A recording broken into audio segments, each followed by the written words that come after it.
Berarti itu premanisme, Pak. Preman yang berbaju seragam itu, Pak. Kamu yang ngambil segera kembalikan. Kalau enggak saya proses.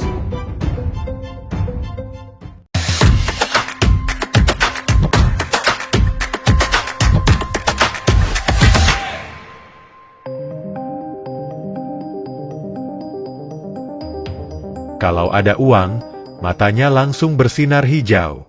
Begitulah potret aparatur negara kita. Ngiler kalau lihat duit. Uang kompensasi yang seharusnya jadi hak sopir angkot, malah kena sunat, alias potongan administrasi. Katanya si sukarela, sebagai uang terima kasih, tapi kok tarifnya dipatok Rp200.000? Sukarela model apa ini? Sukarela ala preman pasar.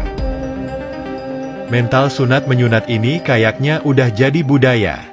Bahkan kebijakan yang niatnya baik, seringkali jadi sasaran empuk buat potongan sukarela yang gak ada sukarelanya sama sekali.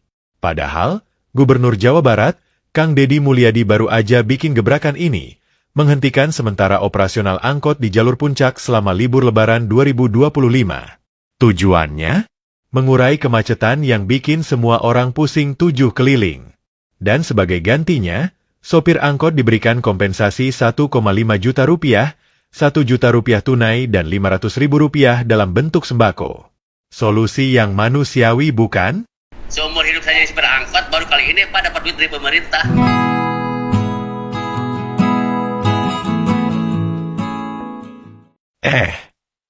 Tapi kebijakan ini dirusak oleh oknum preman berseragam. Mungkin mereka pikir Kang Deddy ini gubernur model lama. Bikin kebijakan, terus hilang kayak ninja. Salah besar, Bung. Kang Deddy ini beda. Kebijakan ini diawasi ketat, bukan cuma oleh beliau, tapi juga disorot oleh masyarakat Jawa Barat. Jadi, kok berani-beraninya main premanisme terselubung? Ini sama aja kayak cari masalah di depan mata. Ibarat ular menghampiri pentungan. Yang terjadi seperti apa yang terjadi? Yang terjadinya ya begitu Pak, pemotongan Rp200.000 doang, pemotongan Rp200.000 doang Pak. Yang motongnya siapa? Ini dari Disub, Organda, buat Disub. Yang sama KKSU. KKSU itu pengurus jalur Pak. Jadi yang motongnya di sub Organda KKSU. Ya. KKSU teh naon KKSU teh? Kelompok subunit Pak, jadi bawahannya Organda Pak. Oh bawahan. Tapi bukan pegawai di sub. Bukan, itu mah Organda mah orang-orang biasa di jalan. Orangnya jadi dipotong oleh pegawai di sub Organda, di subnya di sub provinsi. Di sub Kabupaten Bogor.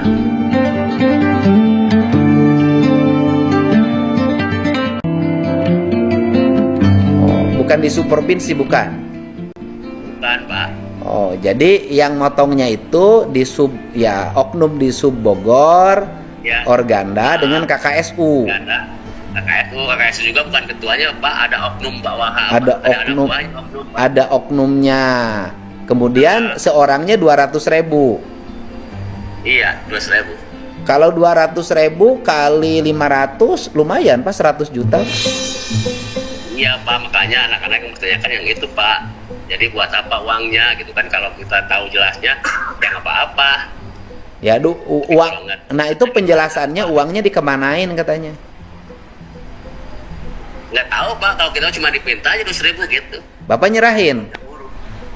Nyerahin Pak semuanya. Saya aja komunitas ada 20. Nyerahin 4 juta ke KKSU dulu, kata KKSU buat disub, buat Organda, KKSU 3. Bapak tahu siapa yang KKSU yang nerimanya? Tahu Pak, kan ketuanya. Ketuanya KKSU. Siapa Bapak ketua KKSU Bapak yang nerima uang itu? Pak Nandar. Pak Nandar. Berarti itu premanisme, Pak? Iya, masuknya ke situ Pak.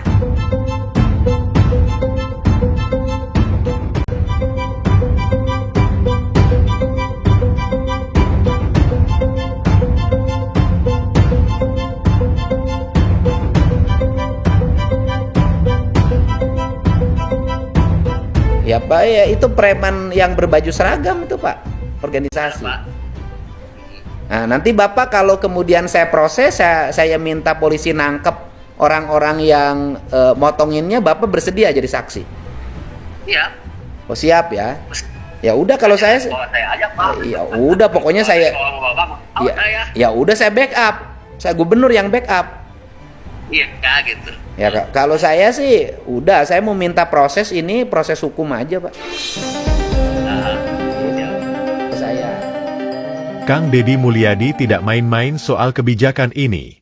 Beliau punya prinsip bahwa kebijakan yang dibuat harus benar-benar dirasakan dampaknya oleh masyarakat. Jadi, kalau ada yang nekat bikin ulah, itu sama aja seperti mencoba menjebol benteng yang sudah siap dengan meriam. Hasilnya? Ya hancur lebur bung. Apalagi Kang Deddy lagi gencar-gencarnya sedang melibas aksi premanisme di Jawa Barat lewat program terbarunya. Ini jelas bukan cuma soal kebijakan, tapi juga soal prinsip. Preman berseragam ini kayaknya sengaja menantang Kang Deddy, seolah-olah mereka nggak tahu siapa yang mereka hadapi. Kalau Kang Deddy bisa obrak-abrik hibis yang duitnya miliaran, apalagi yang kelas preman kelas teri yang ngembat duit sopir angkot. Dan Kang Deddy pun nggak tinggal diam. Lewat timnya, langsung turun ke lapangan untuk memastikan kabar ini. Dan benar saja, menurut para sopir, preman berseragam ini telah melakukan pemotongan kompensasi. Kang Deddy pun murka. Beliau mengancam akan membawa para pelaku ke jalur hukum, biar kapok dan gak ada lagi yang berani coba-coba. Langkah ini diambil agar kejadian serupa tidak terulang di masa mendatang, sekaligus menjadi peringatan keras bagi siapapun yang berniat melakukan hal serupa. Itulah nanti saya akan ngambil tindakan-tindakan yang tegas terhadap berbagai hal yang seperti ini. Tidak boleh hal-hal yang kecil seperti ini masih diambil juga. 500, 1 juta ambil 200. Luar biasa. Kamu yang ngambil segera kembalikan. Kalau enggak saya proses. Oknum Dishub dan Organda ini otaknya oon kali ya. Kalau Kang Deddy udah turun tangan, ya udah, siap-siap aja karirnya meluncur ke jurang. Tinggal hitung mundur aja buat mereka. Rame kemarin, sopir angkot merasa dipotong 200.000 deh oleh oknum-oknum tertentu. Nah, begini, saya akan melakukan 2 hal. Pertama, 200.000 itu berarti bagi mereka. Artinya bahwa bisa untuk mencukupi kehidupan selama 4 hari loh. Ibu-ibunya masak senilai 50.000 per hari, jadi 4 hari lumayan. Untuk itu sopir-sopir angkot yang dipotong jangan cemas ya. Saya akan menyiapkan 200.000 lagi sebagai uang pengganti. Tetapi untuk oknum yang melakukan pemotongan dengan alasan bantuan sukarela, Anda nggak bisa tenang. Saya tetap bahwa proses hukum harus berjalan karena saya tidak suka hal-hal yang bersifat premanisme. Dan saya tidak suka uang kecil dipotong lagi.